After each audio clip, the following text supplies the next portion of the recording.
আমাদের অনেক সময় কাজ করতে গিয়ে আমরা মার্সেলগুলো যে করা থাকে সেগুলোকে আমরা সিরিয়াল নাম্বার, যখন অনেক মার্সেল থাকে তখন সিরিয়াল নাম্বার করতে চাই, তো তখন কিভাবে করব? তো ফর্মুলাটা আমরা অটোমেটিক করব আজকে মার্সেলের মধ্যে।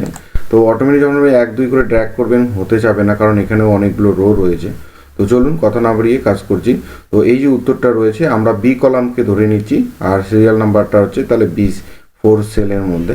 তো প্রথমে আমরা কি করব, প্রথমে এই সিলেক্টটাকে রো যতটুকু মার্কস করতে যাচ্ছি ধরো সিলেক্ট করে নিয়ে জাস্ট ইকুয়াল চিহ্ন দিয়ে আমরা যে নিচে ইয়েলো কালার যে রয়েছে উত্তরটা, সেই উত্তরটা অ্যাপ্লাই করব। তাহলে ম্যাক্স করব, ম্যাক্সিমাম আমরা যে সেলটাকে করতে চাই তাহলে B4, তাহলে এটাকে করব।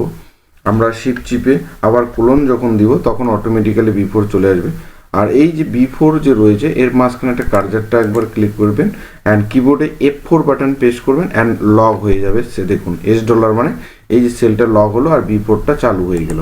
অ্যান্ড ব্র্যাকেটে গিয়ে কী করবেন, ক্লোজ করে দিবেন অ্যান্ড প্লাস চিহ্ন দিয়ে 1 দিয়ে দিবেন, এই যে লক করার এই সিম্বলটা।